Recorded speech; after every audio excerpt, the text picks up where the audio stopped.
I mean, let's be completely honest. People are not firing up YouTube nowadays, searching for something and thinking, wow, there really aren't any videos about cruise ships. Nobody is going to the internet and thinking, dang, I really wish I could watch a video of somebody eating food at Disney World. It is Sunday, October 23rd, 2023, and on this week's edition of Sunday Sofa Time, we're talking about why I think you should, why I think you definitely should not, and everything you need to start a YouTube channel.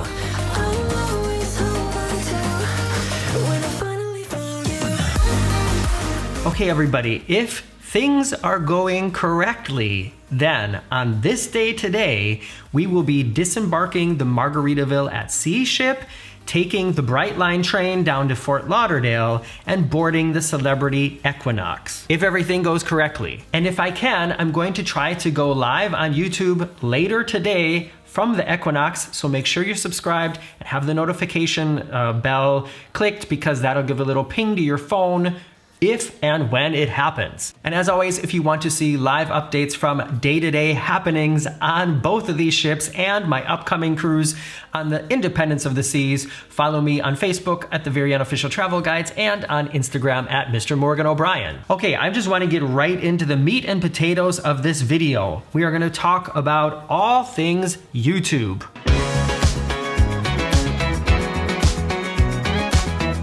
And the first thing I want to talk about is if I think you should start a YouTube channel right now. And before I tell you that, you might be wondering, who is this dude? What makes him an expert about this? Well, I'm Morgan from The Very Unofficial Travel Guides. I travel all around the world to popular and not so popular tourist destinations to give you a very honest, unofficial look at what it's like to be there. I also wrote a book of travel stories called Getting Stitches on a Cruise Ship, and I have been making YouTube videos since almost the very beginning of YouTube. My first travel video went online 15 years ago now. I was there before anybody was making money on YouTube. I was there when only a few people were invited to make money on YouTube. And I've been there through all the changes up until now where it seems like everybody's trying to make money on YouTube. So I've been through all these phases, and the opinions that I'm sharing today and the experience is purely mine. And you know, opinions vary. And because my main channel here is travel related, I'm gonna focus this on people who are interested in also starting a travel related YouTube channel. And to answer the question, do I think that you should start a travel related YouTube channel now? I'm just gonna be, how, like so many others on YouTube, brutally honest and say no. Honestly, I don't think now is a good time to start a travel-related YouTube channel, and I'll tell you why. It's actually pretty easy. It's because there's just so many out there right now. I mean, let's be completely honest. People are not firing up YouTube nowadays, searching for something and thinking, wow, there really aren't any videos about cruise ships. Nobody is going to the internet and thinking, dang, I really wish I could watch a video of somebody eating food at Disney World. Ain't nobody thinking that. According to a recent study that I made up myself, during lockdown, 87% of the world's population started a YouTube channel or a podcast. When you look at YouTube as a business, the market for travel, cruise, and theme park related content is so extremely oversaturated at the moment that if the reason that you want to make a YouTube travel channel is to grow a big audience, make a lot of money, and maybe give up your day job, honestly, now is not the time to do it. And I know that's going to sound really demotivating, and you know, I hope that I'm not like throwing a bucket of water on anybody's flames here, but I'm just being honest as somebody who is doing this as a business, who does not have a day job. I can tell you that for me, who's been doing it for a while, and have amassed, 60,000 something subscribers and over 18 million views, it's not getting easier for me, it's getting more difficult. After I went on my first cruise, which is 10 years ago now, 12 years ago now, my video about Royal Caribbean's private island, Coco Cay, for a long time, I'm talking years, that video was the only video on the internet about Coco Cay. Search for Coco Cay now. Go ahead, do it. I'll wait. How many videos do you find? There's hundreds of videos, if not thousands of videos of people visiting this island. And a lot of them are really good and much more updated than mine is. But with any business, you have to provide something that there is a demand for. And at the moment, in my opinion, there is not a demand for more cruise and travel related channels. And listen, that doesn't mean that you might start your channel and it will skyrocket and take off. That definitely could happen. I don't want to be, just a completely negative Nancy here, but statistically, I think at the moment, like I said, the market is pretty saturated. If, however, there's something about you, your experience, or what it is you're doing that's really, really special, that's really, really a special niche, like maybe you're traveling with some really specific, difficult health situation. Maybe you're traveling with your 90-year-old parents, something really special and really specific like that. I think that might have a better chance of reaching a broader spectrum of viewers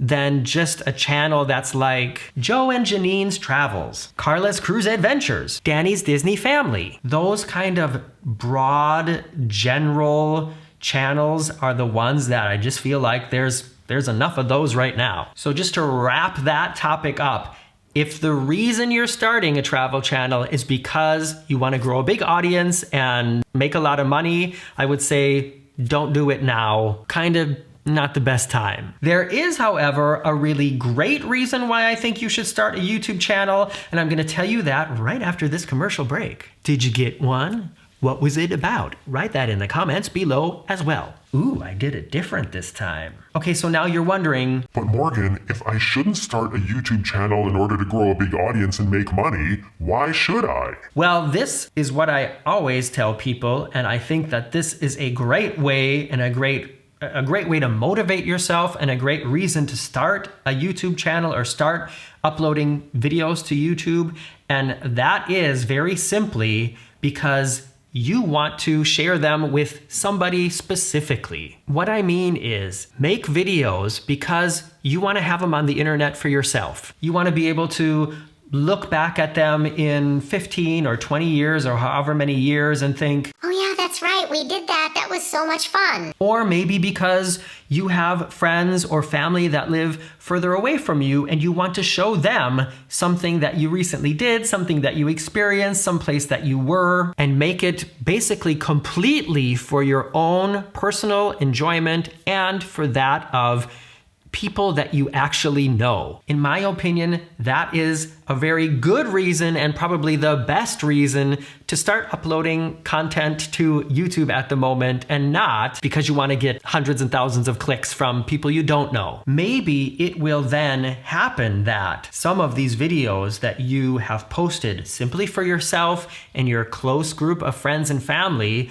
will be seen by other people, and maybe they'll get shared and maybe something will happen. But if your main motivation is just to do it for yourself anyways, then I think you'll be happier in the long run. So that kind of clears up my opinion on why you shouldn't and why you should start a channel at the moment. And now let me give you a very specific list of things that I think that you're gonna need to start creating your YouTube channel. Are you ready? It's a list. You are gonna need a smartphone, an internet connection, and some ideas. That's literally all you need to start a YouTube channel. Many of the videos that you see on the Very Unofficial Travel Guides and also on my second channel, Guten Morgen, many of those have been filmed using my iPhone XR or some of the older ones were filmed with even older iPhones. I have a big desktop workstation here at home and a laptop that I usually edit all the videos together on,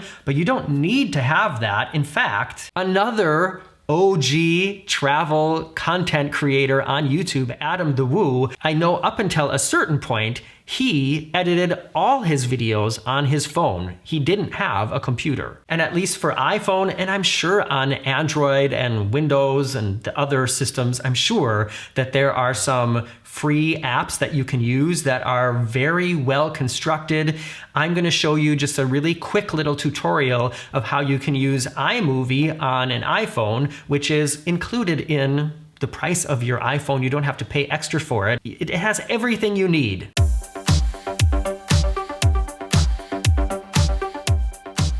When you open the iMovie app, it will ask you what kind of project you want to create, and I would always click on Movie. Then you can either add a bunch of different files at once, or you can kind of go clip by clip. Let's add this one and this one, create movie, and then it will automatically put them in what's called a timeline for you. You can see if you scroll down here, it shows you your movie clips, and you can scroll back and forth, listen to it, test it out. By the way, it looks much better in real life than you're seeing here. This phone cannot focus on it. There we go, that's better. So if you select one of these clips, then you can drag and take parts of it out, put parts of it in. This is the transition button to help you decide which transition you want, or if you want none at all, how long the transition should take, if it's going to be a really quick one or a little bit longer. Also, if you click on a clip, it will give you different styles you can choose here. You can cut it in the middle to take like a part of the middle out. You can also add titles. And when you're done, you just press on done, name the movie, and by pressing this button down here, you can decide where you want to share it. And if you save it to your files on your phone, then from there you can easily upload it to YouTube. And that's really all you need. Of course, I've been doing this for a while, and I have a certain workflow that I have discovered works best for me. And it's taken me a while to sort of figure out what devices I need to realize my vision, sort of. So I use this camera that I am looking at right now is a Sony ZV-1. I have a Rode microphone. I can't tell you what generation this one is, but it's this one, or an older version of this one. And then up until today, I was using my iPhone XR, but Marcus just gave me his old iPhone. I think it's an iPhone 11. He didn't give it to me. I'm buying it from him, but starting today, I will be using that phone instead of my old phone. And I really enjoy filming with an iPhone when I am out and about, just because it's not as obvious and as like show-offy as having a real camera with this screen on the side and a big microphone on the top. I don't like to do that. And I don't want to be overly critical of other vloggers who do that, but whenever I see it, I don't know, it makes me uncomfortable. I see how people react when they see people doing that, and I just don't want to think of people thinking of me that way when I'm just trying to, make a good video. So that's why I usually use the phone for just about everything outside of my house, because it's just a little bit more stealth. About this time last year, I also bought an Insta360 camera. Looking forward to exploring a little bit more of what is possible with that camera on these upcoming adventures I'm on like right now, especially when we do the zip line at Labadee. That is going to be so cool to have the 360-degree view on that experience. And then I also have this ring light back here. This one is from Wallimex, which I think is a German brand, I'm not sure. And I haven't used that in a while because I just have realized that using natural light makes me look so much better. So that's why I've changed the setup of Sofa Time around, and now I sit here instead of back there. But we're gonna have so many sunless days this winter that I think eventually I will be going back there. So I also have the ring light, but you don't need it. Just put yourself in front of a window. You're gonna look better that way anyways. And I think that's about all we need to cover for this video. Please let me know if you have any questions before you go. Make sure you press that thumbs up and subscribe if you're not already. Like I said, you'll get an update if I go live later today, and you'll know then when the first videos from Margaritaville at Sea and all these other cruises I'm going on right now will go online. And speaking of comments, now comes the time on Sunday Sofa Time where I comment on your comments live on air.